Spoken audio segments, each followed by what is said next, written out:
हरिओम। सनातन podcast में आपका हार्दिक स्वागत है। हम ब्रह्मसूत्र की यात्रा को आगे बढ़ाते हैं।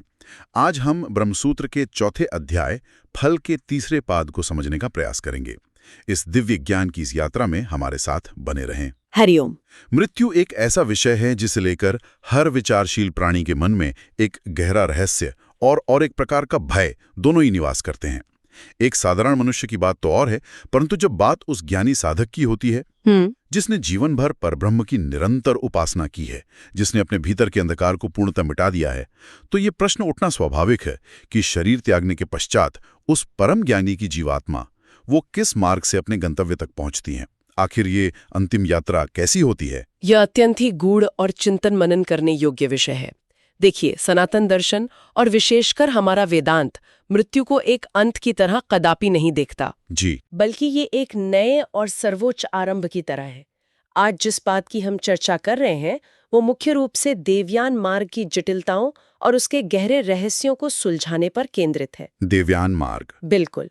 देवयान मार्ग वह दिव्य राजमार्ग है जिससे होकर एक ब्रह्मज्ञानी की आत्मा उस परम धाम, उस ब्रह्मलोक को प्राप्त करती है, और जहां पहुंचने के पश्चात जन्म और मृत्यु के इस अंतहीन चक्र में पुनः नहीं लौटना पड़ता।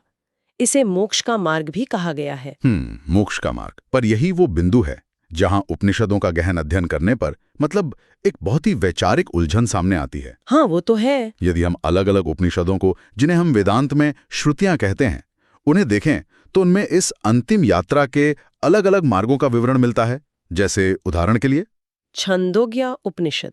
जी, छांदोग्य उपनिषद कुछ और ही पड़ाव बताता है। फिर कौशितकी उपनिषद कुछ अतिरिक्त देवताओं के नाम लेता है, और बृहदारण्यक उपनिषद का अपना एक अलग ही क्रम है। तो एक स्वाभाविक सी शंका जन्म लेती है कि क्या ये सचमुच अलग अलग मार्ग हैं?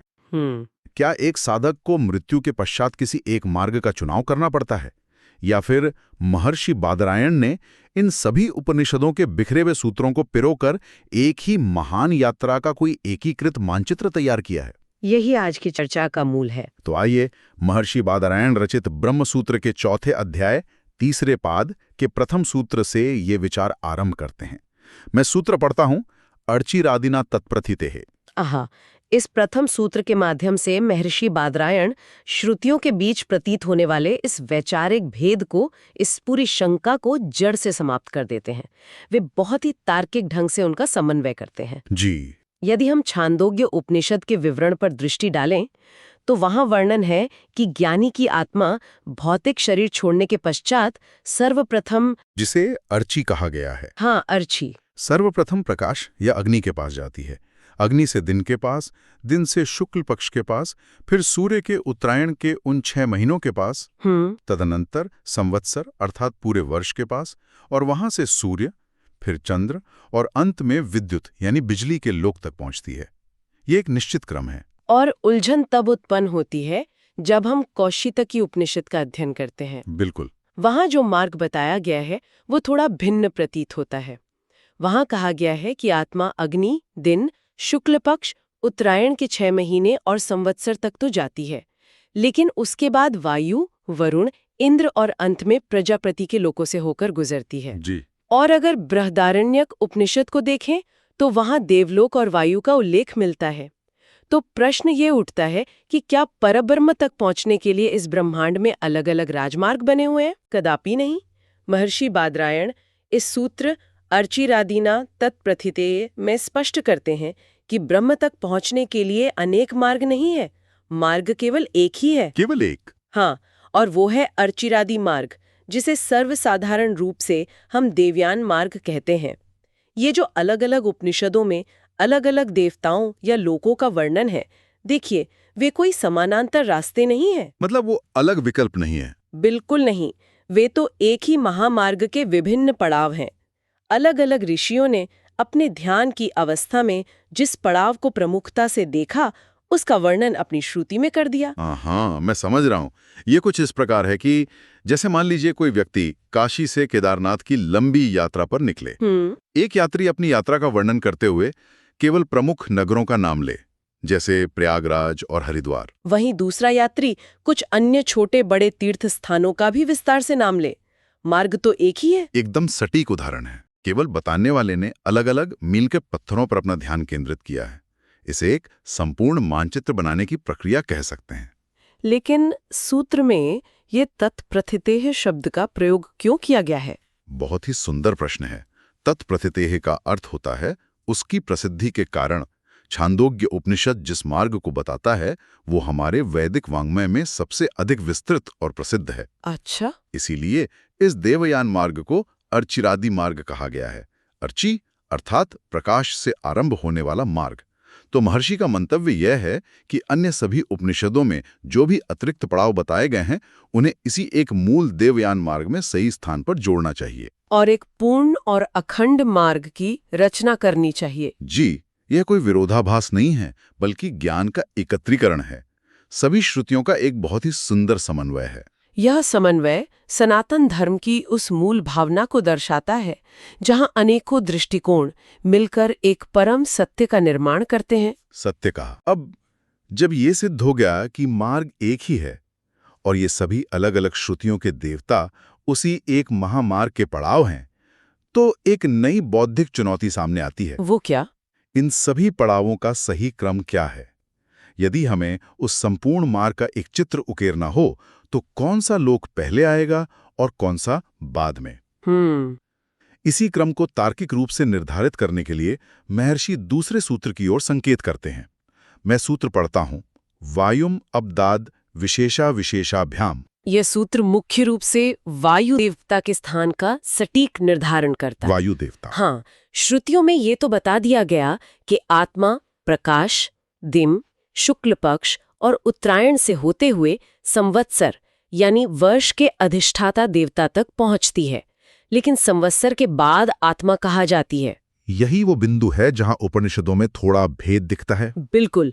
यहाँ छांदोग्य और बृहदारण्यक उपनिषदों के बीच एक सेतु बनाने की आवश्यकता थी। छांदोग्य उपनिषद कहता है कि संवत्सर के बाद आत्मा सीधे सूर्य के पास जाती है जी, जबकि बृहदारण्यक उपनिषद कहता है कि आत्मा देवलोक जाती है, फिर वायु के पास जाती है और फिर सूर्य के पास जाती है। तो यहाँ महर्षि बादरायण ने वायु को कहाँ स्थापित किया है?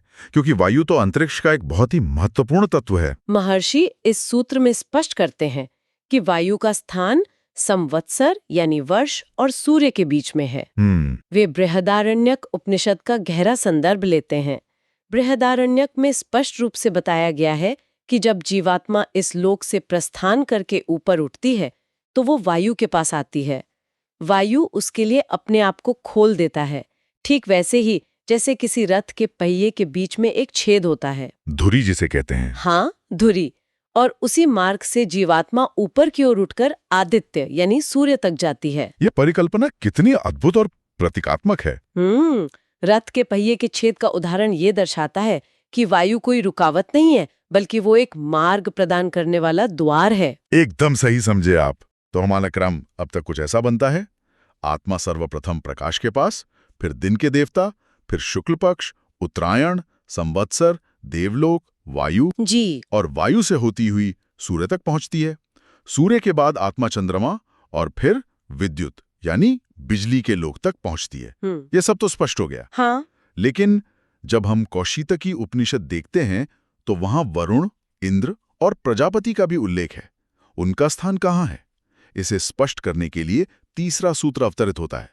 तड़ितोदी वरुण संबंधात। ये जो तीसरा सूत्र है, ये अत्यंत ही तार्किक होने के साथ साथ प्राकृतिक विज्ञान से भी गहरा संबंध रखता है। वो कैसे? महर्षि कहते हैं कि तड़ित यानी विद्युत या बिजली के ठीक बाद वरुण देवता का स्थान आता है, और इसका कारण उन्होंने सूत्र में ही दे दिया है, संबंधात। संबंधात अर्थात संबंध के कारण। बिल्कुल। यह संबंध वाला तर्क बहुत ही प्रासंगिक है। हमारे वैदिक ऋषियों ने प्रकृति का कितना सूक्ष्म अवलोकन किया था, यह यहाँ स्पष्ट झलकता है।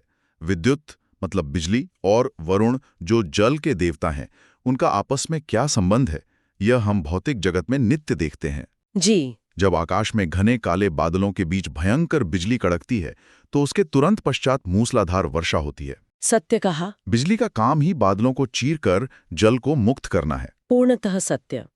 ये एक ऐसा प्राकृतिक और वैदिक सत्य है जिसे अलग नहीं किया जा सकता। विद्युत और वर्षा का चोली दामन का साथ है। और क्योंकि वैदिक वाङ्मय में वरुण देव को जल का अधिष्ठाता माना गया है, इसलिए आध्यात्मिक जगत में भी विद्युत लोक के तुरंत बाद वरुण लोक का आना अत्यंत तार्किक और श्रुति सम्मत है। देखिए, भौतिक जगत के नियम और आध्यात्मिक जगत के पड़ाव आपस में पूरी तरह से गुंथे हुए हैं। तो विद्युत के बाद वरुण देव आए, और क्योंकि वैदिक साहित्य में ये बहुधा देखा गया है कि इंद्र और प्रजापति अक्सर वरुण के साथ जुड़े हुए आते हैं। हाँ, वे सभी देव मंडल का हिस्सा है। वे सब अंतरिक्ष और स्वर्ग के उच्च स्तरीय देव हैं, तो स्वाभाविक रूप से वरुण के बाद इंद्र और फिर प्रजापति का स्थान निर्धारित होता है। इस प्रकार हमारे पास उस देवयान मार्ग का एक पूरा क्रमबद्ध नक्शा तैयार हो जाता है। हाँ, एक बाहरी ढांचा तो तैयार हो गया, लेकिन यहाँ इस बात का एक बहुत बड़ा वैचारिक मोड़ आता है। वैचारिक मोड़? जी, एक ऐसा मोड़ जो इस पूरी चर्चा की दिशा को केवल लोकों की सूची से निकालकर एक अत्यंत गहरी दार्शनिक मीमांसा में बदल देता है। बिल्कुल, और वो वैचारिक मोड़ एक ऐसे प्रश्न से उत्पन्न होता है जो किसी भी तार्किक बुद्धि में उठना ही चाहिए। हमने इतने सारे नामों की चर्चा की, प्रकाश, दिन, वर्ष, वायु, सूर्य, चंद्र, विद्युत। क्या ये सब केवल रास्ते के मील के पत्थर हैं? जैसे हम किसी राजमार्ग पर यात्रा करते हैं तो संकेतक लगे होते हैं कि प्रयागराज 100 किलोमीटर, काशी 50 किलोमीटर। क्या अर्ची, दिन, संवत्सर केवल ऐसे ही जड़ निर्जीव मार्ग चिन्ह है? यही वो भ्रम है। या फिर ये कोई ऐसी जगहें या लोक हैं जहां आत्मा रुककर अपने पुण्यों का भोग करती है? इसी भ्रम को जड़ से काटने के लिए महर्षि बादरायण ने चौथे सूत्र की रचना की। सूत्र है आतिवाहिका तल्लिंगात। ये वेदांत दर्शन के सबसे क्रांतिकारी सूत्रों में से एक है। जी। महर्षि बादरायण अत्यंत दृढ़ता से इस धारणा का खंडन करते हैं कि ये मार्ग केवल निर्जीव मील के पत्थर हैं या भोग के स्थान है। वे एक नए शब्द का प्रयोग करते हैं, आतिवाहिका। आतिवाहिका, इसका शाब्दिक अर्थ क्या होगा? आतिवाहिक का अर्थ होता है वे जो आत्मा को एक स्थान से दूसरे स्थान तक ले जाते हैं, जो मार्गदर्शक हैं। महर्षि स्पष्ट करते हैं कि ये प्रकाश, दिन, सूर्य या वायु कोई जड़ वस्तुएं या भौतिक प्राकृतिक तत्व नहीं है। अच्छा, इसे थोड़ा और विस्तार से समझना आवश्यक है। मतलब, जब उपनिषद कहते हैं कि आत्मा प्रकाश के पास गई, तो इसका अर्थ ये नहीं है कि वह किसी भौतिक आग की लपट या रोशनी की किरण के पास गई। कदापि नहीं। इसका अर्थ है कि वह प्रकाश के चेतन देवता के पास गई। यह चेतन देवता उस साधक का स्वागत करता है, उसका सत्कार करता है और फिर पूरे आदर के साथ उसे अगले देवता यानी दिन के देवता को सौंप देता है। बिल्कुल, और महर्षि ने इसके लिए सूत्र में जो प्रमाण दिया है, तल्लिंगात, वह इस बात को पूर्णतः सिद्ध करता है। तल्लिंगात का अर्थ है उस चिन्ह या संकेत के कारण। जी। आगे श्रुति में एक अमानव पुरुष का उल्लेख आता है जो विद्युत लोक के बाद आत्मा को ब्रह्म तक ले जाता है। अब यह तो स्पष्ट है कि वह अमानव पुरुष एक चेतन सत्ता है, वह एक मार्गदर्शक है। तो वेदांत का तर्क यह है कि यदि यात्रा के अंतिम चरण में मार्गदर्शन करने वाला चेतन है, तो यह स्वतः सिद्ध हो जाता है कि उससे पहले वाले चरण, प्रकाश, दिन, वर्ष आदि भी चेतन मार्गदर्शक ही हैं, वे जड़ नहीं हो सकते। ये तर्क बहुत ही अकाट्य है, परंतु मन में एक शंका और उठती है, जीवात्मा को इन चेतन मार्गदर्शकों की आवश्यकता ही क्या है? क्या एक ब्रह्मज्ञानी की आत्मा स्वयं उस मार्ग को पार नहीं कर सकती? इसी शंका का समाधान महर्षि ने अगले सूत्र में किया है। जी, इसी प्रश्न का उत्तर देने और अपने तर्क को और भी अधिक पुष्ट करने के लिए महर्षि ने एक और अत्यंत तार्किक और मनोवैज्ञानिक सूत्र दिया है। 5वां सूत्र है उभय व्यामोहात तत्सिद्धेः। ये सूत्र जीवात्मा की मृत्यु के समय और मृत्यु के तुरंत बाद की मनोवैज्ञानिक और सूक्ष्म स्थिति का बहुत ही मार्मिक और यथार्थवादी चित्रण करता है। सूत्र में एक शब्द है व्यामोह। व्यामोह का अर्थ? एक प्रकार की मूर्छा। हाँ, व्यामोह का अर्थ है मूर्छा, अचेतनता या अत्यंत असहाय अवस्था। हमें ये विचार करना चाहिए कि जब एक जीवात्मा भौतिक शरीर छोड़ती है तो उस समय क्या प्रक्रिया घटित होती है। उपनिषद बताते हैं कि मृत्यु के समय साधक की सभी इंद्रियां, जैसे देखने की, सुनने की, स्पर्श करने की शक्ति, वो सब उसके मन में लीन हो जाती हैं। फिर वह मन उसके प्राण में लीन हो जाता है। यानी उस समय जीवात्मा के पास बाहरी दुनिया को देखने या उससे संपर्क करने का कोई भी साधन नहीं बचता। बिल्कुल। ऐसी अवस्था में जब जीवात्मा शरीर के आवरण से बाहर निकलती है, वह पूरी तरह से असहाय होती है। उसे दिशा का कोई ज्ञान नहीं होता। जी। वह एक नवजात शिशु की भांति होती है जो अभी अभी एक नए लोक में उत्पन्न हुआ है।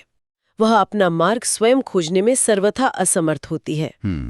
और दूसरी ओर यदि हम प्रकाश या दिन को केवल जड़ प्राकृतिक तत्व माने तो एक अचेतन प्रकाश की किरण को कैसे पता होगा कि इस ज्ञानी आत्मा को किस दिशा में ले जाना है? यही इस सूत्र उभय व्यामोहात का मूल है। एक अंधा या मूर्छित व्यक्ति एक निर्जीव सड़क पर स्वयं नहीं चल सकता।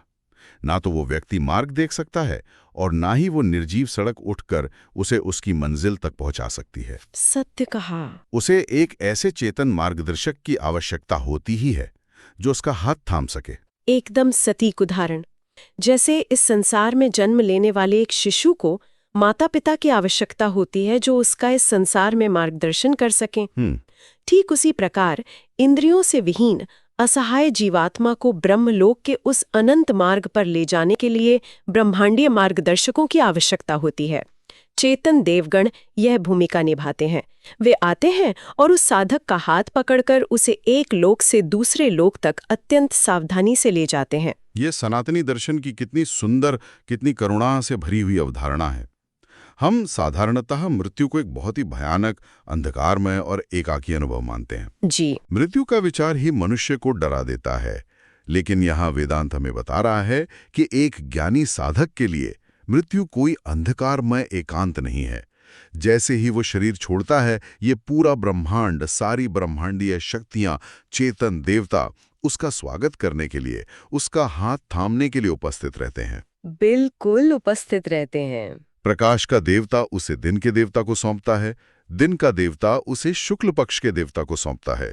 ये कोई साधारण यात्रा नहीं, बल्कि एक अत्यंत ही दिव्य स्वागत सत्कार है, एक ब्रह्मांडीय उत्सव है। यही वेदांत के ज्ञान की परम सुंदरता है।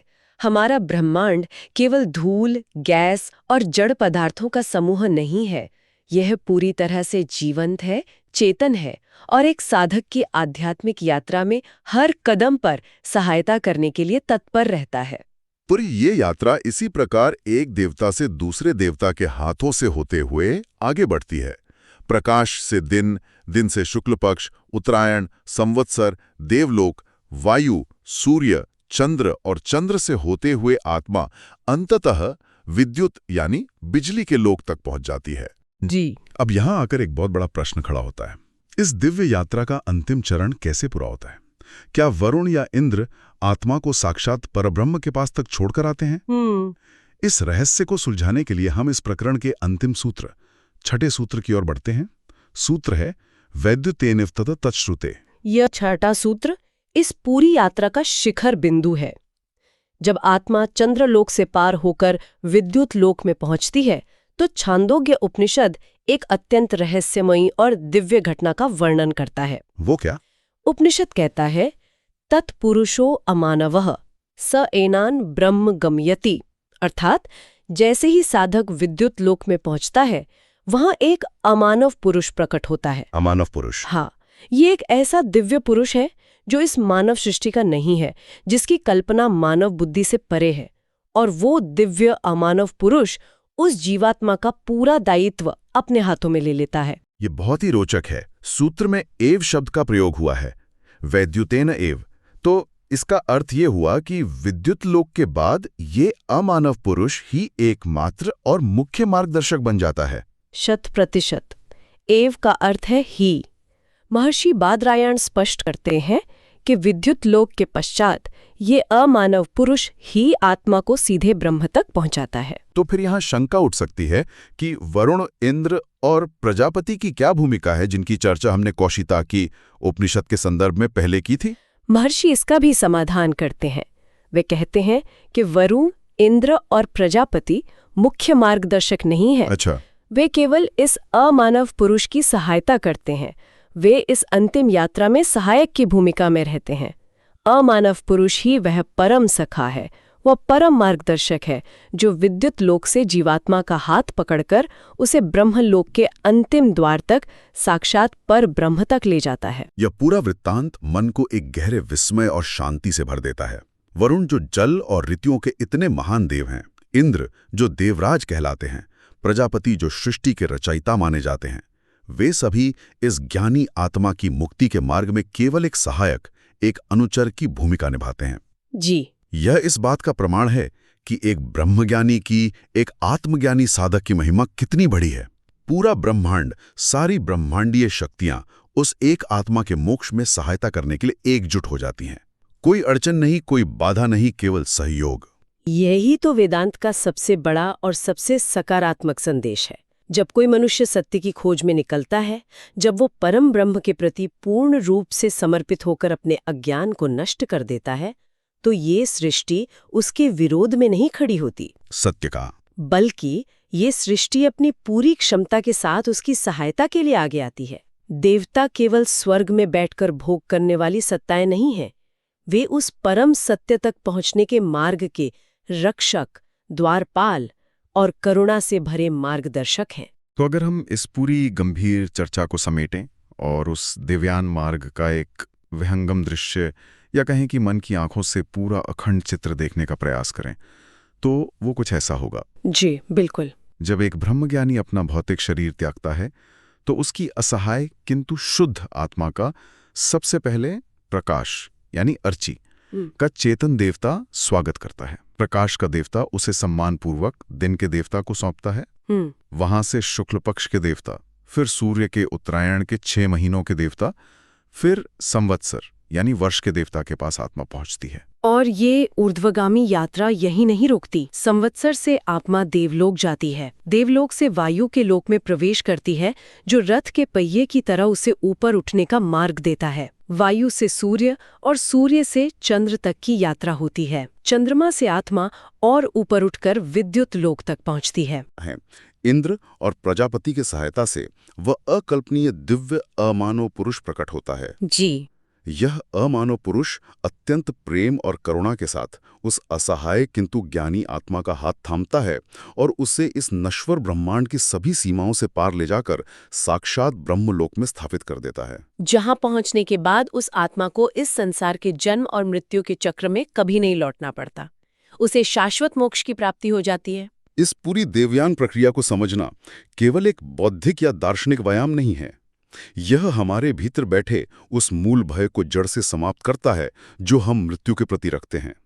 यदि हम ज्ञान के मार्ग पर हैं, यदि हमने स्वयं को उस परम सत्ता के साथ जोड़ लिया है, तो यह अनंत ब्रह्मांड हमारे लिए एक मित्र, एक सखा और एक परम मार्गदर्शक बन जाता है। यह एक अत्यंत ही शांतिदायक विचार है।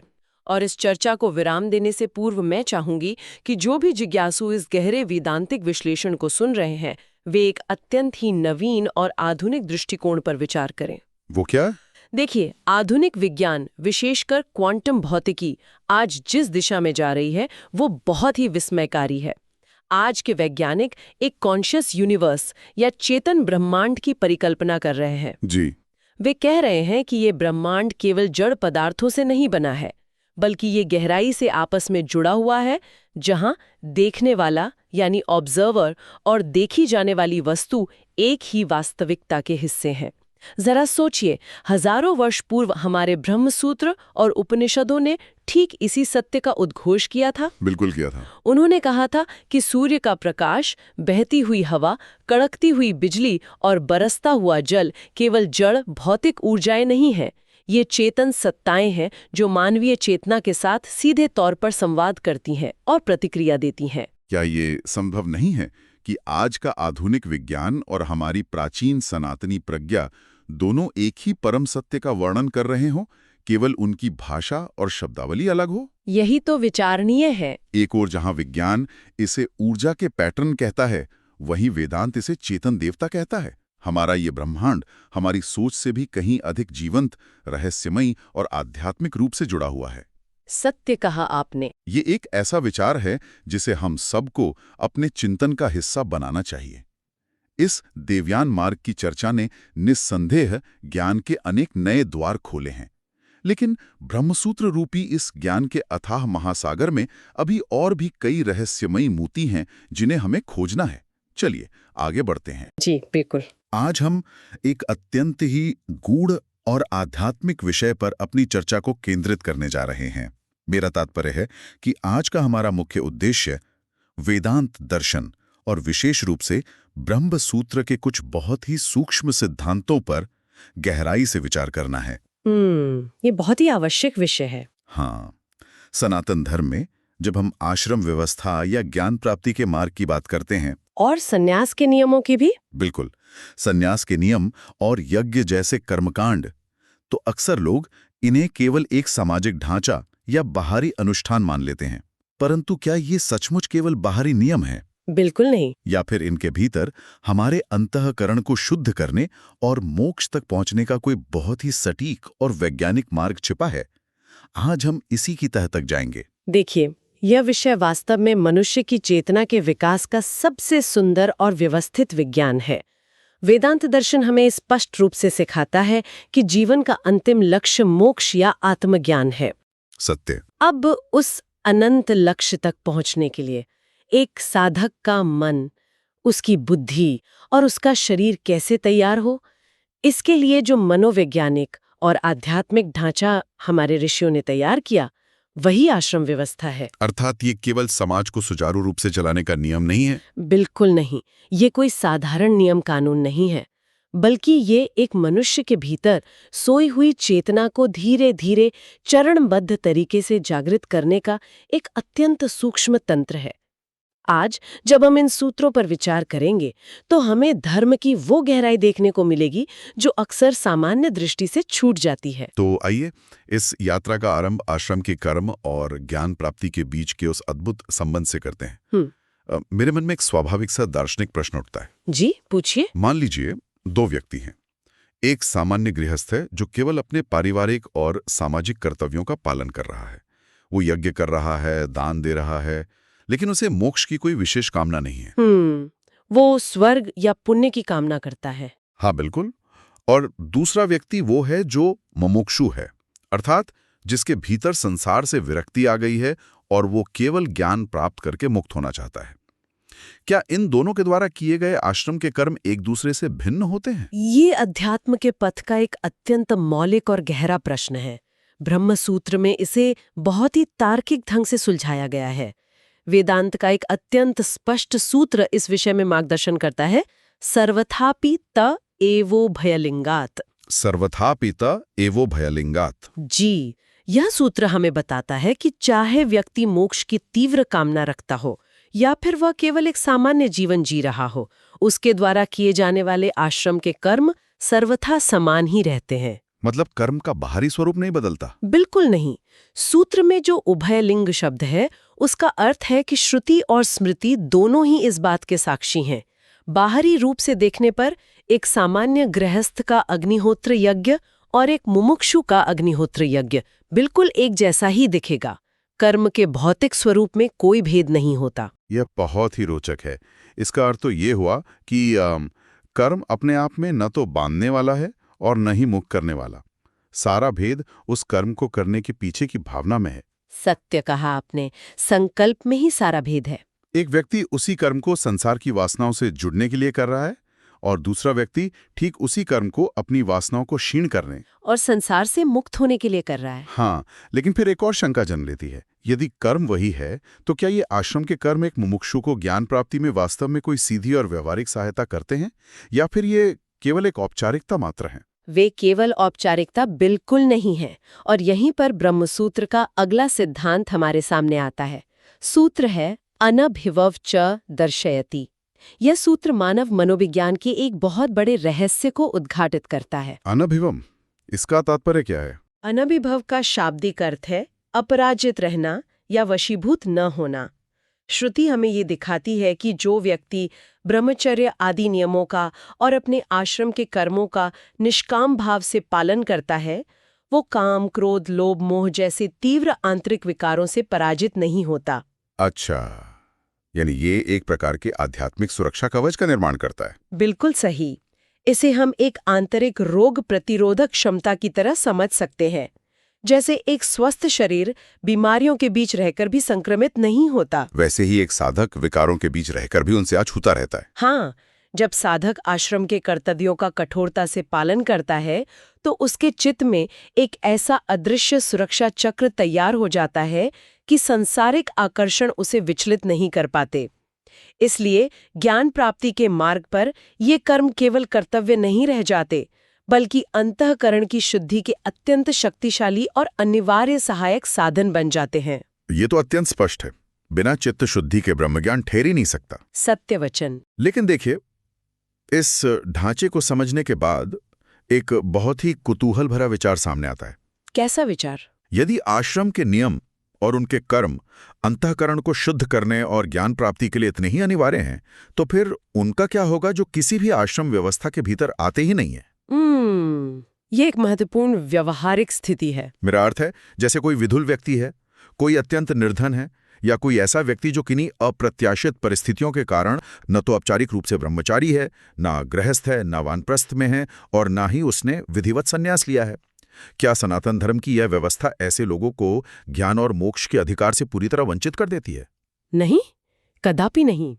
सनातन धर्म की सबसे बड़ी सुंदरता उसकी दिव्यता ही उसकी इस असीम व्यापकता और करुणा में है। धर्म कभी भी ज्ञान के द्वार किसी सच्चे जिज्ञासु के लिए बंद नहीं करता। तो वेदांत इसका क्या समाधान देता है? ब्रह्मसूत्र इस शंका का बहुत ही सुंदर और युक्ति संगत समाधान देता है। सूत्र है अंतरा चापितु तदृष्टेह।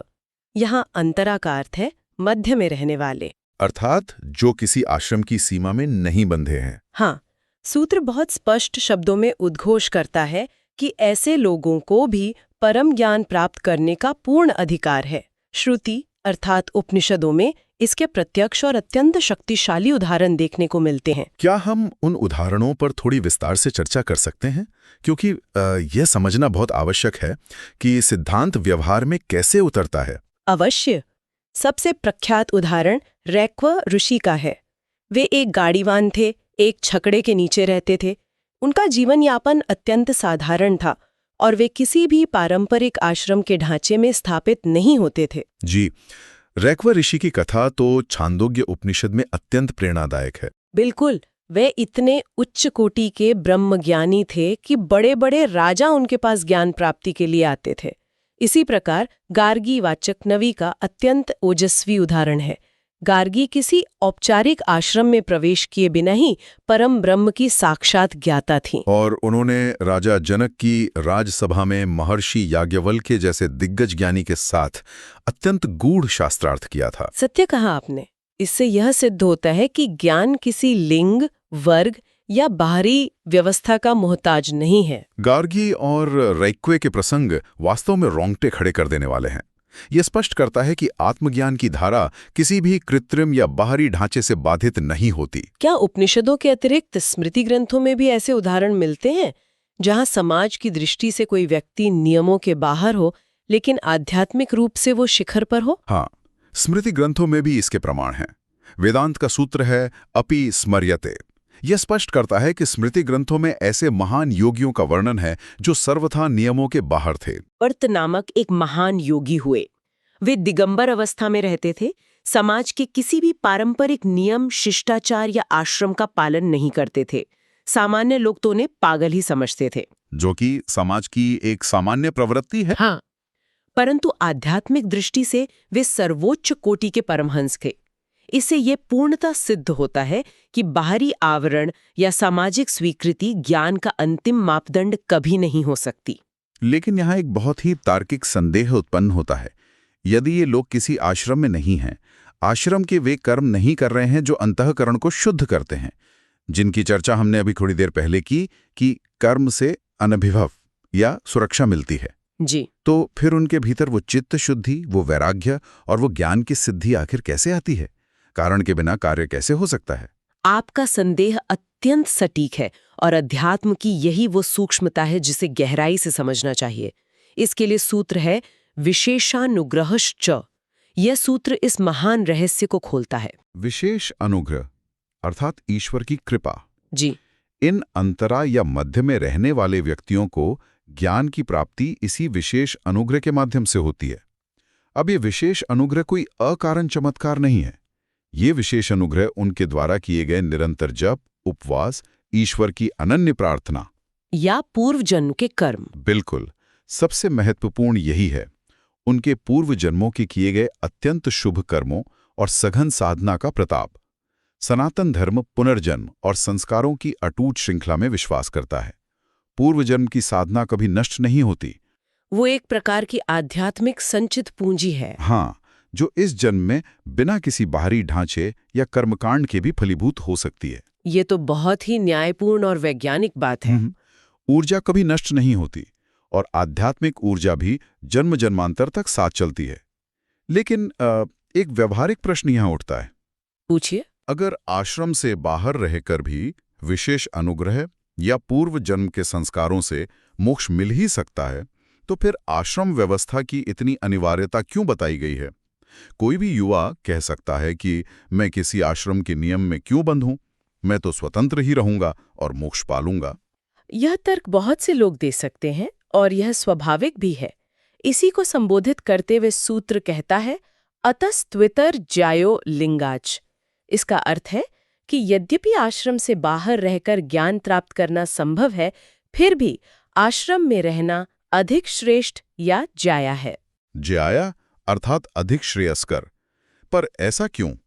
ऐसा इसलिए है क्योंकि हर व्यक्ति रैक्व या गार्गी नहीं होता। हर किसी के पास पूर्व जन्म की वो प्रचंड आध्यात्मिक पूंजी नहीं होती। आश्रम व्यवस्था एक सुरक्षित, अनुशासित और पवित्र राजमार्ग प्रदान करती है। एक राजमार्ग? जी, आप किसी दुर्गम पगडंडी या जंगल के रास्ते से भी पर्वत की शिखर तक पहुंच सकते हैं, लेकिन उसमें भटकने या खाई में गिरने की संभावना बहुत अधिक होती है। जबकि राजमार्ग पर चलना सुरक्षित और सुगम होता है। बिल्कुल।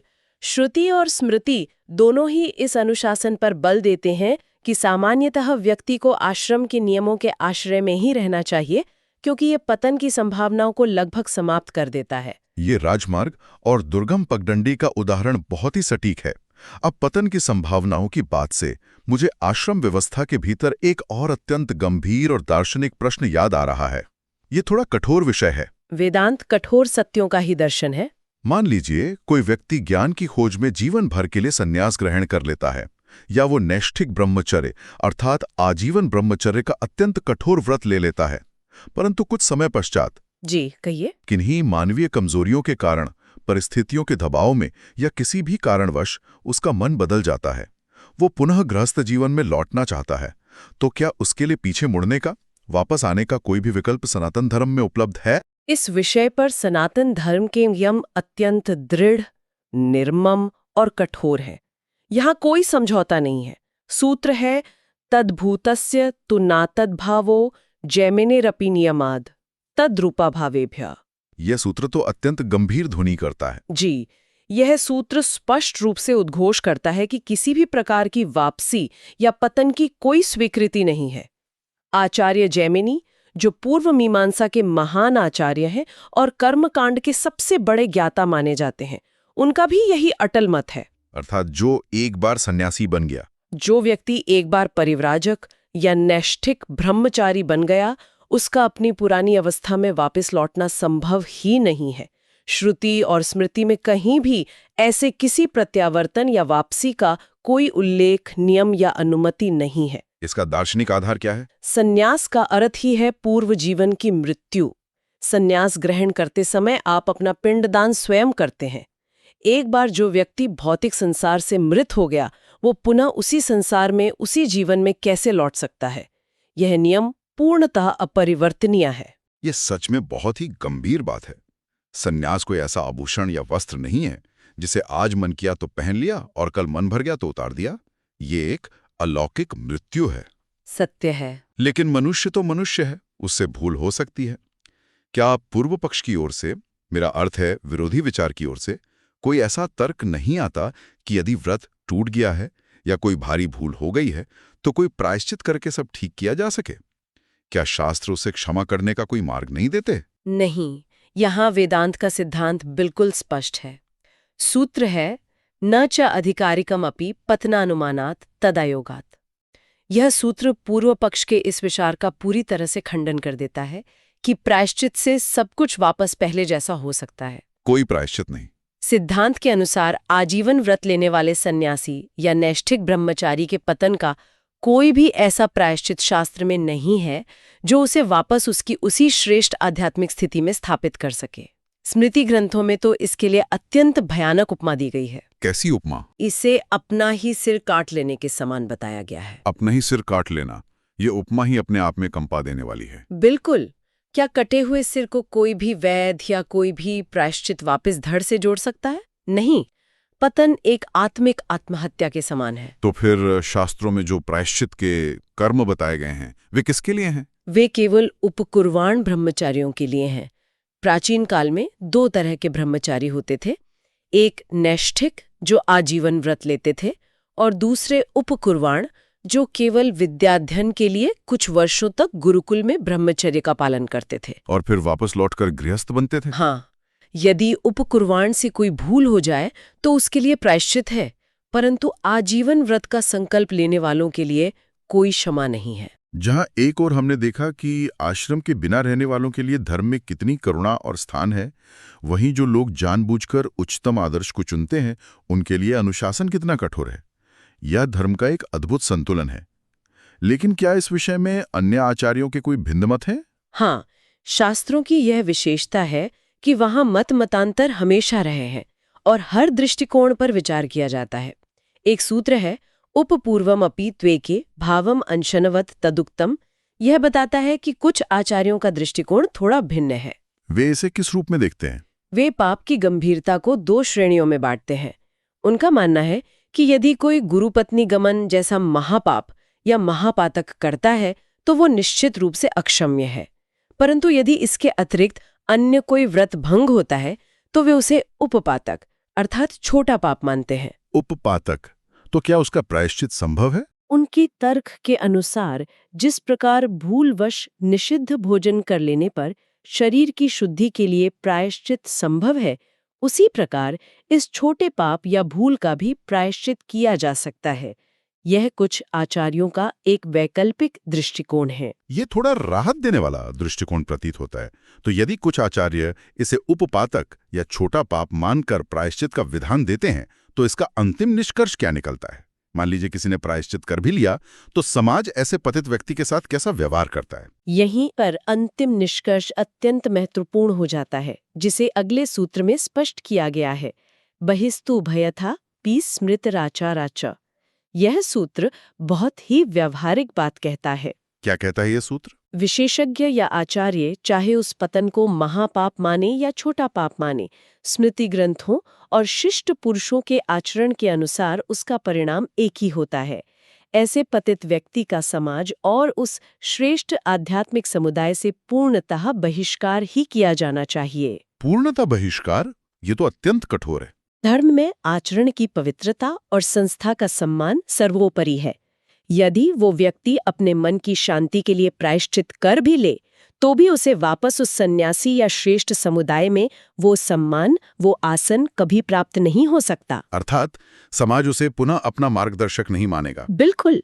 ये कठोरता व्यक्ति को दंड देने के लिए कम है और धर्म के ढांचे और सन्यास संस्था की पवित्रता को सुरक्षित रखने के लिए अधिक है, ताकि कोई भी सन्यास जैसे महान व्रत का उपहास न बना सके। ये पूरी तरह से स्पष्ट करता है कि सनातन धर्म में व्यक्तिक करुणा के साथ साथ संस्थागत पवित्रता का भी समान महत्व है।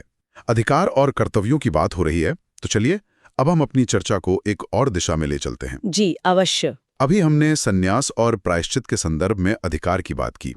इसी अधिकार और कर्तव्य के विभाजन का एक और बहुत ही सूक्ष्म और वैज्ञानिक उदाहरण कर्मकांड में मिलता है। आप यज्ञों की बात कर रहे हैं? हाँ, यज्ञ सनातन धर्म का एक प्रमुख आधार रहे हैं।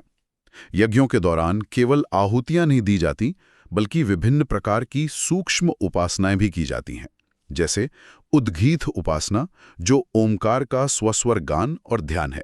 जी, उद्गीत उपासना अत्यंत महत्वपूर्ण है। यहाँ एक बहुत ही तार्किक प्रश्न उठता है कि इस उपासना का वास्तविक स्वामी या अधिकारी कौन है? क्या ये उपासना करना यजमान का कर्तव्य है, जो यज्ञ करवा रहा है, जो सारा खर्च उठा रहा है, या फिर ये ऋत्विज अर्थात उस पुरोहित का कर्तव्य है जो यज्ञ संपन्न कर रहा है? बिल्कुल, यही मेरा प्रश्न है। ये मीमांसा और वेदांत के बीच का एक बहुत ही रोचक और बौद्धिक विवाद है, जो हमें कर्म के पीछे के विज्ञान को समझने में मदद करता है।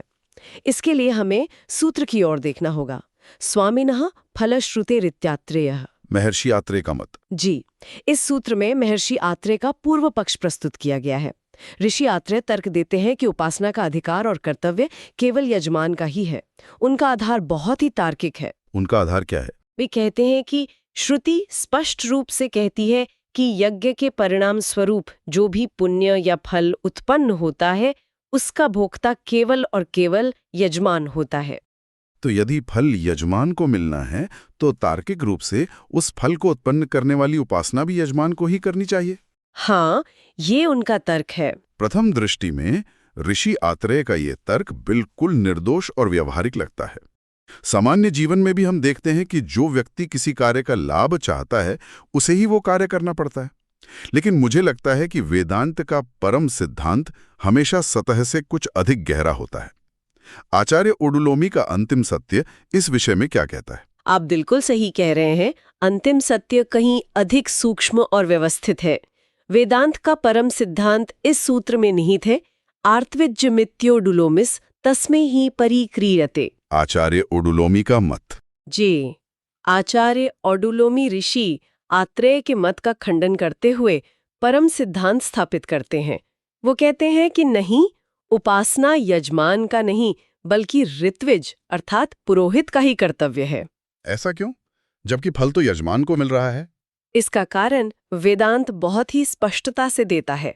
यजमान पुरोहित को दक्षिणा देकर यज्ञ कर्म के लिए नियुक्त करता है, जिसे शास्त्र की पारिभाषिक भाषा में परिक्रीत होना कहते हैं।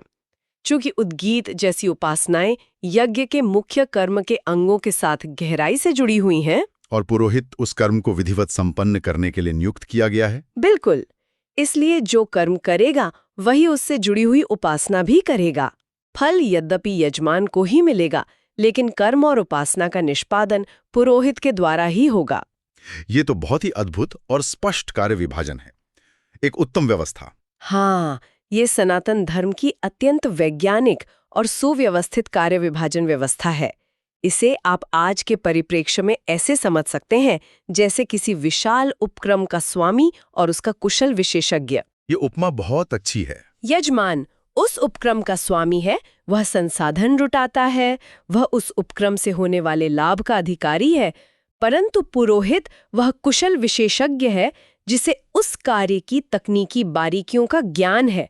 वह मंत्रों के सही उच्चारण, स्वर, लय और ध्यान की विधि को जानता है। यजमान एक सामान्य व्यक्ति हो सकता है जिसे उन सूक्ष्म उपासनाओं का ज्ञान न हो। बिल्कुल, इसलिए यजमान भले ही फल का भोक्ता है, लेकिन उस फल को उत्पन्न करने की सटीक प्रक्रिया का निष्पादन विशेषज्ञ पुरोहित ही करेगा। ये उपक्रम के स्वामी और विशेषज्ञ का उदाहरण इस पूरे विषय को अत्यंत पारदर्शी बना देता है। आज की हमारी इस गहन चर्चा में हमने देखा कि सनातन धर्म की व्यवस्थाएं कितनी गहरी, विस्तृत और मनोवैज्ञानिक रूप से कितनी सूक्ष्म हैं। सत्य है। एक और हम देखते हैं कि गार्गी, रैक्वो और संवर्त जैसे उदाहरण हैं जो ये सिद्ध करते हैं कि धर्म में कितनी असीम व्यापकता और करुणा है। ज्ञान और मोक्ष किसी भी बाहरी ढांचे, वेशभूषा या सामाजिक स्वीकृति के मोहताज नहीं है। ईश्वर का अनुग्रह हर उस व्यक्ति के लिए उपलब्ध है जो भीतर से शुद्ध है। और दूसरी ओर संस्थागत धर्म की कठोरता है। हाँ, जब हम संस्थागत धर्म की बात करते हैं तो सन्यासियों और नैष्ठिक ब्रह्मचारियों के लिए जो नियम है वे अत्यंत कठोर, निर्मम और अनुशासन से बंधे हुए हैं, जिनमें पतन की कोई क्षमा नहीं है और बहिष्करण निश्चित है। ये कठोरता धर्म के आदर्शों को जीवित रखने के लिए है। बिल्कुल। और अंत में यज्ञ व्यवस्था में यजमान और पुरोहित के कर्तव्यों का ये स्पष्टीकरण हमें दिखाता है कि धर्म की हर एक क्रिया के पीछे कितनी सूक्ष्म तार्किकता, विशेषज्ञता और कार्य विभाजन काम कर रहा है। आपकी यह विवेचना बिल्कुल सटीक है। यह अद्भुत संतुलन ही सनातन धर्म की वास्तविक आत्मा है। करुणा और कठोरता का संतुलन, स्वतंत्रता और असीम अनुशासन का संतुलन, और ज्ञान की अनंत उड़ान के साथ कर्म के व्यवस्थित ढांचे का एक अपूर्व समन्वय। यही वो विज्ञान है जो मनुष्य को पशुता से उठाकर देवत्व तक ले जाता है। निसंदेह। निश्चित रूप से। और इस पूरी दार्शनिक चर्चा के अंत में मैं एक गहरा वैचारिक प्रश्न छोड़ना चाहता हूं जिस पर हमें शांत चित्त से विचार करना चाहिए। जी। आज के इस आधुनिक युग में जब समाज में पुराने समय जैसी स्पष्ट और कठोर आश्रम व्यवस्था नहीं बची है, जब हमारे पास वो बाहरी ढांचा नहीं है जो हमें अनुशासन में रखे, तो क्या हमारे लिए आध्यात्मिक अनुशासन और चित्त शुद्धि का पालन करना अधिक कठिन हो गया है? यह एक गंभीर प्रश्न है। या फिर क्या ये आधुनिक स्थिति हमें बिना किसी बाहरी ढांचे या सामाजिक दबाव के स्वेच्छा से स्वयं के भीतर झांकने और अपना स्वयं का एक आंतरिक अनुशासन विकसित करने का एक नया अवसर प्रदान करती है? क्या अब हम सभी एक प्रकार से अंतरा अर्थात आश्रमों के मध्य में ही हैं? इस विषय पर अवश्य मनन कीजिएगा। यह वास्तव में आत्मनिरीक्षण का एक अत्यंत सुंदर प्रश्न है। तो मैं आशा है कि आपको हमारी आज की चर्चा पसंद आई होगी। सनातन धर्म से संबंधित ऐसी ही और चर्चाओं के लिए हमारे चैनल को अवश्य सदस्यता लें। धन्यवाद। जय श्री राम।